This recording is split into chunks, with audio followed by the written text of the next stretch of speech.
Hello everyone, कैसे हैं आप सब लोग। कैसी चल रही है आपकी स्टडी। आई होप आपकी स्टडी बहुत ही अच्छी चल रही होगी। चलिए तो आज हमारी डिजिटल क्लास को स्टार्ट करते हैं और आज की क्लास का टॉपिक रहेगा विशेषण विशेष्य।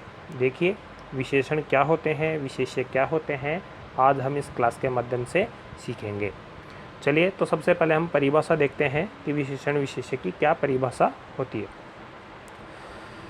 जिस शब्द से संज्ञा अथवा सर्वनाम की विशेषता प्रकट होती है वह शब्द विशेषण कहलाता है तथा जिस शब्द की विशेषता बतलाई जाती है वह विशेष्य कहलाता है। जैसे एग्जाम्पल के माध्यम से देखते हैं हम। उदाहरण है सुंदर है बालक है। देखिए यहाँ सुंदरता बालक की विशेषता बताई जा रही है। सुंदर शब्द से बालक की विशेषता बताई जा रही है कि बालक सुंदर है या कुरूप है। तो बालक की यहाँ विशेषता बताई जा रही है सुंदर। तो सुंदर शब्द यहाँ विशेषण है और बालक शब्द क्या है, विशेष्य है। ठीक है, सुंदर विशेषण है और बालक विशेष्य है। आगे देखते हैं हम। इसमें एक इम्पोर्टेंट बात है कि यल लिंगम यद वचनम या च विभक्ति विशेषस्य तल्लिंगम तद वचनम सा च विभक्ति विशेषणस्य। देखिए इसका भावार्थ क्या है कि विशेष्य में जो वचन विभक्ति और लिंग होता है वही वचन विभक्ति और लिंग विशेषण में होता है। कि विशेषण और विशेष्य में समान लिंग, समान विभक्ति और समान ही वचन होता है। एग्जाम्पल के माध्यम से देखते हैं। देखिए यहाँ पे एग्जाम्पल दिया हुआ है श्रेष्ठतम है बालक है। देखिए यहाँ पे बालक शब्द है, पुल्लिंग का एक वचन है, पुल्लिंग शब्द का प्रथमा का एक वचन है। तो हमारे को यहाँ पे इसकी विशेषता जो बताई जा रही है श्रेष्ठतम है, श्रेष्ठ, वो भी हमारा क्या है, पुल्लिंग का प्रथमा का एक वचन ही शब्द लिया गया है। ऐसे ही हम बात करते हैं स्त्रीलिंग शब्द की। जैसे बालिका है तो बालिका की जो विशेषता बताई जा रही है श्रेष्ठ, तो वहाँ पे ये शब्द भी हमारा क्या लिया गया है, श्रेष्ठतमा। ये भी हमारा स्त्रीलिंग शब्द ही लिया गया है। ऐसे ही एग्जाम्पल देखते हैं हम नपुंसकलिंग शब्द की। जैसे फलम है, फलम नपुंसकलिंग शब्द है तो इसका जो विशेषता बताने वाला शब्द है वो भी नपुंसकलिंग में ही प्रयोग किया जाएगा, जैसे श्रेष्ठतमम। तो यहाँ हमने तीनों शब्द देखे हैं, पुल्लिंग, स्त्रीलिंग और नपुंसकलिंग। श्रेष्ठतम है, श्रेष्ठतमा, श्रेष्ठतमम। तो जिस विशेष्य में जो लिंग और विभक्ति होती है वो ही लिंग, विभक्ति और वचन विशेषण में होती है। ये है हमारे को ध्यान रखना है। ठीक है, तो विशेषण के प्रकार देखिए, विशेषण कितने प्रकार के होते हैं, कितने टाइप के होते हैं वो हम सीखते हैं। पहला होता है गुणवाचक विशेषण। जो शब्द किसी संज्ञा या सर्वनाम के गुण अथवा दोष बताता है वह गुणवाचक विशेषण कहलाता है। जैसे हमने अभी देखा था अपन ने श्रेष्ठतम है, श्रेष्ठतमा, श्रेष्ठतम, तो ये सब क्या है, गुणवाचक विशेषण है। ठीक है, क्योंकि इसमें बालक की कुछ गुण या दोष बताए जा रहे हैं। तो इस टाइप के जो विशेषण होते हैं वो गुणवाचक विशेषण कहलाते हैं। आगे देखते हैं हम। एग्जाम्पल भी दिया हुआ है इसका। जैसे बालिका है तो बालिका का जो विशेषण है वो है सुंदरी, यानी बालिका सुंदर है। तो यह भी क्या है, गुणवाचक विशेषण है। जैसे फलम मधुरम, मधुरम फलम, तो मधुर क्या है, फल की विशेषता बताई जा रही है, तो ये भी इसका गुणवाचक विशेषण है। ऐसे ही एग्जाम्पल है मूर्ख है बालक है, तो बालक की विशेषता बताई जा रही है कि यह मूर्ख है। ठीक है, तो ये भी गुणवाचक विशेषण है क्योंकि इसमें गुण और दोष बताए जा रहे हैं। आगे देखते हैं हम दूसरा टाइप का, संख्यावाची विशेषण। देखिए जब किसी विशेष्य की विशेषता संख्याओं के माध्यम से दिखाई जाए तो वो संख्यावाची विशेषण कहलाता है।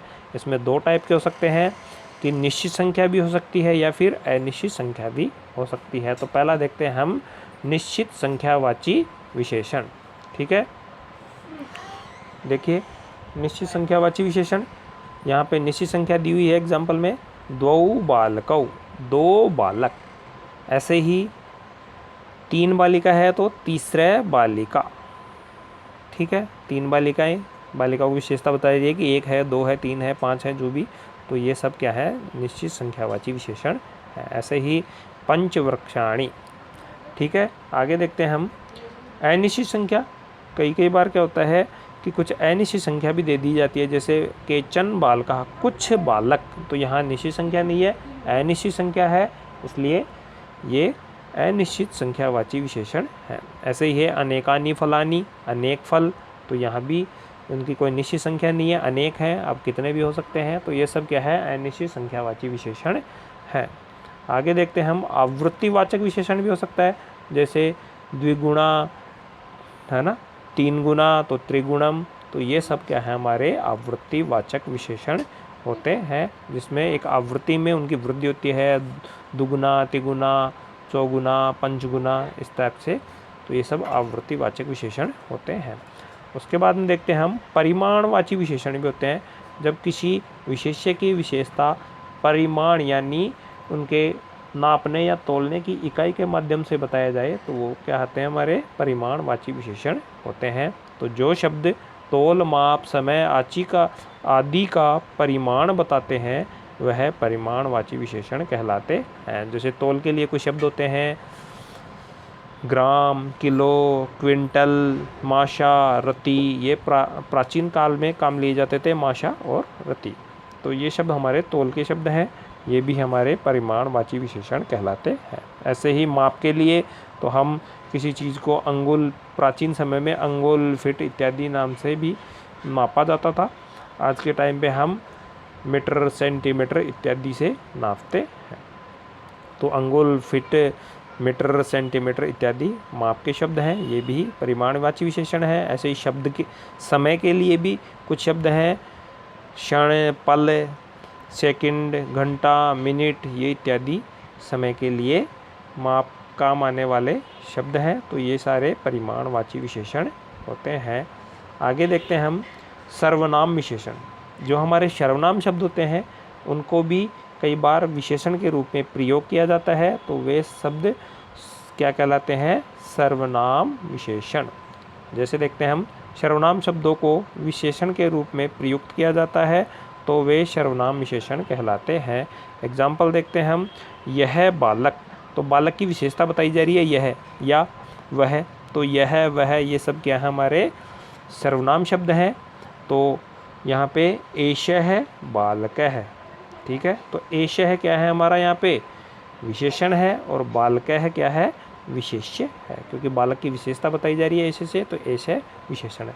ऐसे ही बालिका है, तो वह बालिका, सा बालिका, सा यहाँ पे विशेषण है, बालिका विशेष्य है। ऐसे ही है एतत् फलम, यह फल, तो फल यहाँ पे विशेष्य है और एतत् क्या है, विशेषण है, क्योंकि एतत् के द्वारा उसकी विशेषता बताई जा रही है, यह है या वह है। तो ये शब्द क्या कहलाते हैं, जो सर्वनाम शब्द होते हैं इनको विशेषण के रूप में प्रयुक्त किया जाता है, तो क्या कहलाते हैं, सर्वनाम विशेषण कहलाते हैं। ये अकेले अगर प्रयोग किए जाते हैं, ऐसे, सा, एतत्, तो क्या कहलाते हैं, सर्वनाम, और जब संज्ञा के साथ प्रयोग किए जाते हैं तो सर्वनाम विशेषण कहलाते हैं। तो आज की क्लास हमारी विशेषण की कंप्लीट होती है। आज के लिए इतना ही। Thank you.